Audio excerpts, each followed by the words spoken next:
guys, welcome back to the channel. This is Sarah. So as you can tell from the title of the video, today I'll be sharing my experience with giving a TED Talk at 18. No, I was 17 when I started, but I'm 18 now. So before we get started, this video would not have been possible without Ana Luisa Jewelry.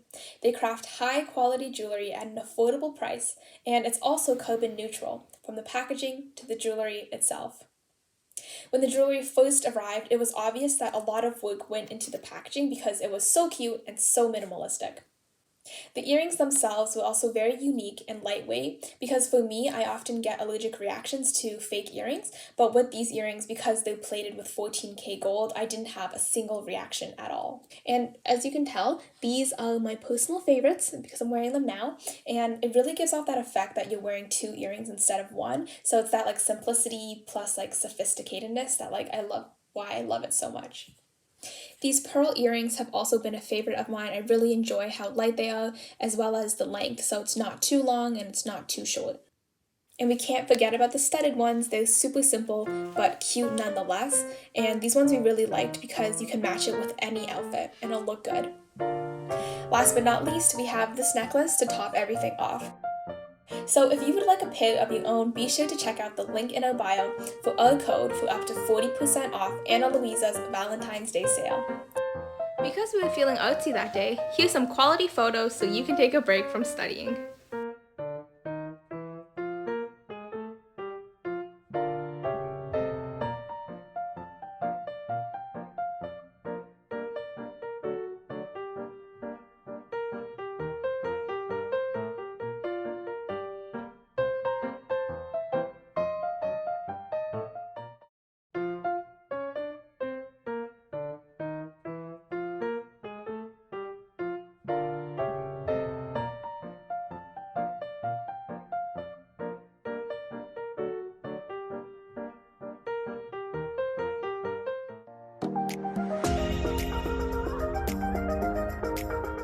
So here's how it all went down.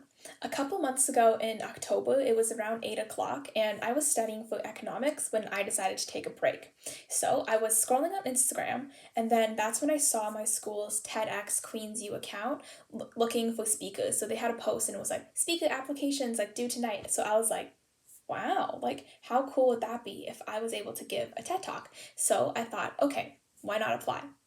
So then, for the next couple of hours, instead of studying for economics like I should have been, I was filling out the application. And when I say that I lost brain cells, I'm being honest, because I struggled for so long trying to come up with a topic, because the thing about this application is it wasn't just a random application where you apply to be a speaker and then you figure everything out after.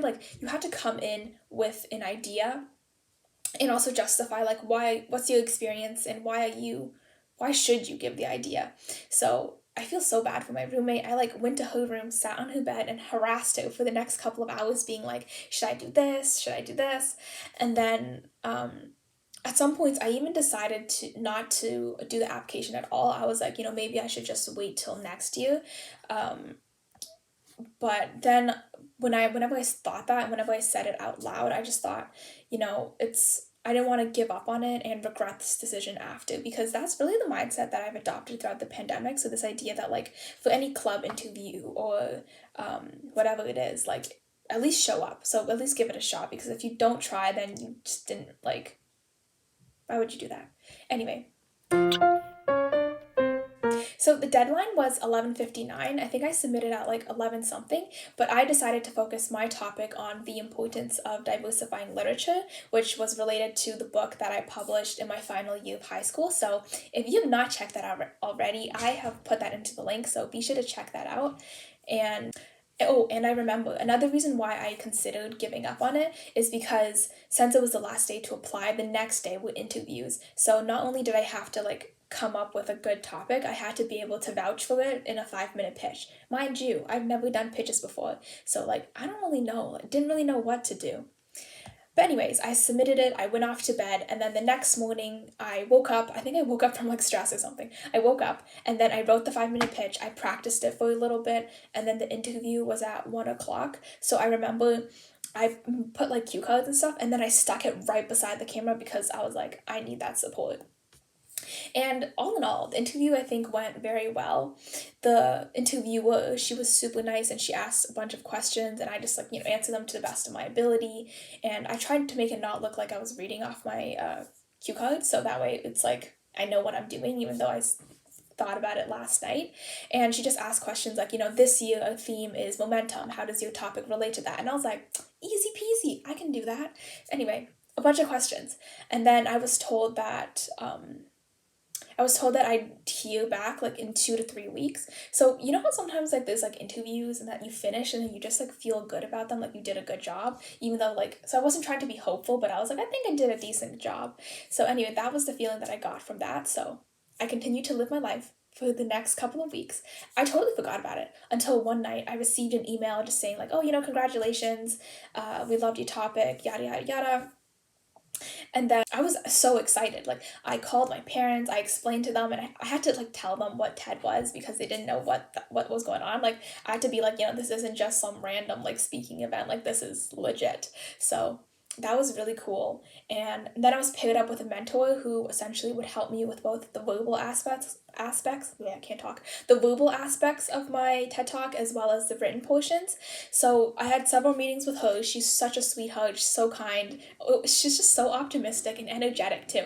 So we really started to bring the talk together. And in this process, that's when I found out that I was the youngest speaker this year. So obviously I'm delighted. I'm so happy. And everything was going well. But then December comes around, and that was like my birthday, which like whatever. But exams come around as well, and then in this process, like Kingston, which is where I was located at Queen's University, it like Queen's University became like COVID central. Like everyone was just like getting COVID left and right. People were self-isolating, and since I lived off campus, I was like, I'm safe for now. But then I got an email saying that the conference was being moved online, which was really sad at first, but it wasn't unexpected because I think the day before our school said that exams were being pushed to remote. So I was kind of saw it coming, but I was like, please don't, don't. Anyway, it did. I was really excited about the in-person thing. Like sometimes at nighttime, I would literally, I would literally dream and then have like adrenaline rushes or like just get like energy boosts, being like, oh, I'm gonna talk on stage to a bunch of audiences and like, I'm gonna have like I was thinking like after what it would have been so cool to have pictures of me like from an audience point of view, like to have that as memories. So used to say that didn't really happen, but. Anyway, things got moved online, and then the conference was like the last few days of January. I think it was the 31st. So I had about like a month to write it and then a month to prep for it. And this is when all the stressful stuff happened now. So it's like December after winter break and all of that. So the new semester is starting up. And I thought I was done the content, but then it just like at that point the content, like what I was gonna talk about, it wasn't to a point that I was like super super content with it. So like it wasn't something that I felt like super proud of it. So at the same time that I was like memorizing and preparing for the actual recording, me and my mentor were going back and adding things into the content to make it sound less like essay like and more like spoken, sound better when it's like spoken. And then, so that was kind of a stressful time because I was doing that as well as balancing my new semester and trying to catch up with all the work there. And my mentor has been like amazing because I remember leading up to the recording date, we just like met like every night and then we just went through like maybe 30 to an hour of just like prepping for it. So we went through like different exercises for enunciation, stuff to do before you give the talks. And then we also pinpointed like which areas I should slow down and like, all that stuff that you would do when you give a talk. And I think what was really fun about that experience is that there were some nights after we like went through a rehearsal session, like I just felt so energetic and like I was ready to like give my TED Talk at like 110% because the energy was just so good. Hey guys, so I just finished meeting with my mentor. We went over some final edits on the script as well as she answered a lot of my questions. And we're probably going to spend every night together between now and the recording date to practice the talk and just get it up to its full potential.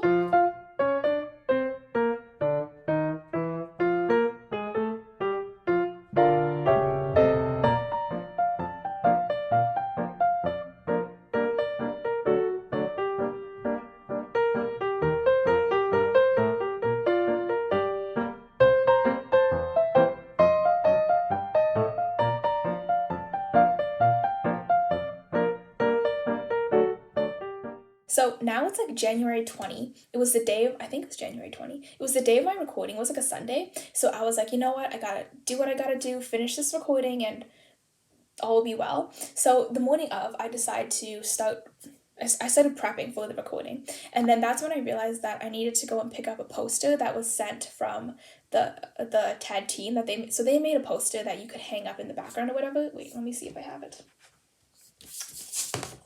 Look at how pretty it is. So it says Momentum. So this was the poster. So I went to my nearby Staples to pick it up. And then the thing about that was that I didn't know the Staples open an hour later than usual on Sunday. So I searched it up and it said 11 o'clock. But then on Sunday it's 12. Just cause. So then me and my dad went, it was like kind of at a mall-ish place. So we went there early and then we were just wandering around because there was nowhere else to go and there's no point going back home. So we just stayed there, and then I was getting blisters left and right because we recently like got shoes over Christmas, and I was like, let me wear them, feeling kind of cute. No, not a good idea.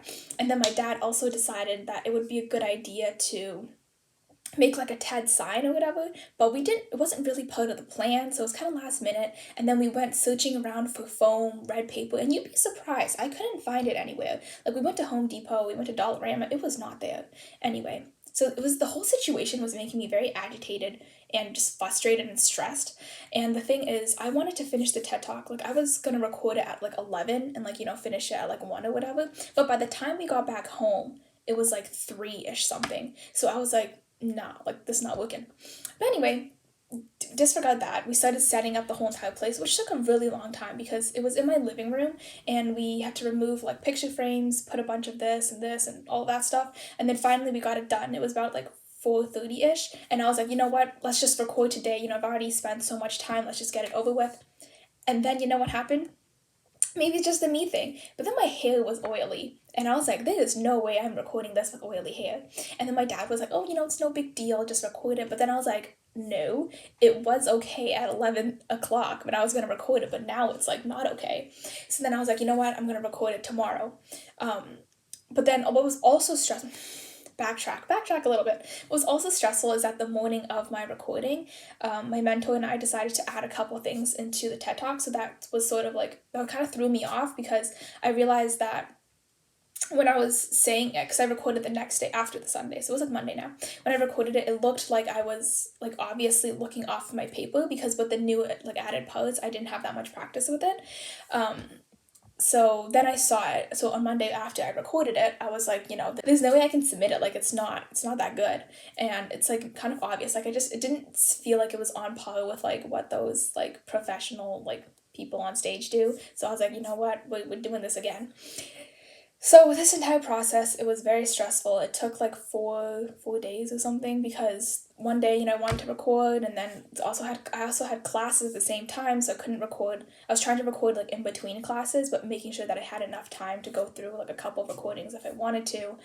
And then, about the poster. Yeah, we didn't end up putting the poster up because it was a little bit small in the background. So instead, my dad took like my monitor, took off the stand or whatever those are called, and then he just projected like the words TED on it. So that way we put it in the background and it looked more obvious that I was doing a TED Talk. So that was like a smart idea that he did, but at the time I was like pissed. But anyway, thanks, Dad. Oh, this entire week was just like so stressful for me because with this semester I had 6 courses now instead of 5 that I did last semester, and then there was just so much work. Like there was assignments, there was pre-class stuff, and then obviously with anything that's like speaking or like doing a TED Talk, it always just takes like longer than you would think. So I know for me it was like that's like really the annoying part about doing recordings. Like I feel like if it was live, it in a way, although it would have been stressful, it would have been easier because it's like you have one shot, get it done with whatever. But whereas recording, it suddenly becomes a personal choice if you choose not to re-record or if you just choose to submit it like that. So that was kind of annoying. But anyway. So I recorded the whole thing, took like 4 days, and honestly just have to thank my mentor so much because throughout the entire process she would check in and be like, hey, how's everything going? If you want to take a picture of your setup and send it to me, love to see it, that kind of stuff. Now this is fast forward, so we're done recording now. I sent it, it was good. And then now come conference day, I was getting my wisdom teeth removed. If you can't tell, there's like a little bit of a bruise. But anyway, I was getting my wisdom teeth removed, so I was only able to see the first little bit of my TED Talk because the rest of it I was getting my teeth removed. So I was watching it from my orthodontist, like the waiting room or whatever. And then when I came back, the first thing I noticed was delivered flowers at my doorstep. And I was like, oh? So then that was not expected. So then I see, and it says my mentor's name. And I'm like, did she really just give me flowers? Like, I was in awe. Look what came in the mail, and a card. Ugh, my mentor is so kind, but look at how pretty it is, and that they haven't bloomed yet. So I will show you when it blooms. Yeah. The funny story is, my sister and my mom already saw it, but then they thought it was like to the wrong house or something. And then it's funny because my neighbor was like coming back from something, and it was so close to asking them and being like, hey, you forgot your flowers, like, come pick it up, or that kind of thing. So they totally would, I don't know. I told my sister about my mentor, so she should have known, but I think she forgot anyway. So they didn't know. And then I put the flowers into like a little vase and stuff, and it was so cute, and they haven't bloomed yet. So right now, a couple have bloomed, so I'll show you like pictures and videos, hopefully, when they do bloom before I publish this video. But yeah, that was like a pretty shocking and really fun experience because it was like really nice. My mentor is like just so thoughtful. Like it was so nicely timed. Like she got me flowers on the day of my conference, so that was really cool. And yeah, so that's like pretty high level, very fast, like summary of my experience giving my TED Talk. Overall, I had a really good experience. I'm really grateful to have the opportunity to be one of the youngest in my school's this year conference and just being able to talk about the importance of diversifying literature because I think it is really like so important and it needs to be more common, let's just say. And again, huge thank you to my mentor, Tryphena, for helping me, the TEDx Queens team for putting it all together, and my family and friends for listening to my rants, helping me set up, and just put it all together, and also just push me to take more risks. I'm sorry if some stuff are like everywhere. It's because I took it all in one shot because I wanted to be very like real, and this is like what actually happened. So that's the end of the video. Remember to shop the Ana Luisa Valentine's Day sale by using the link in our bio for 40% off. And if you liked the video, remember to like, comment, and subscribe, and keep on watching if you want to see a snippet of my final TED Talk. But without further ado, I'll see you next time. Bye!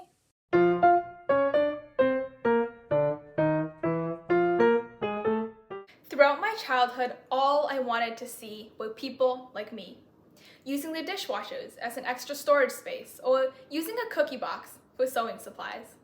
Yes, I did in fact take those photos myself. But instead, Western society and its media perpetuation made me accustomed to the idea that bacon was a breakfast meal, and that I had to be cautious when bringing my lunches to school, because what if it smells bad? I was shown a world that was not my own. Instead, it was yours. The white spoon feeds us all, but for some people, it is only because our cultural spoon was stripped from us.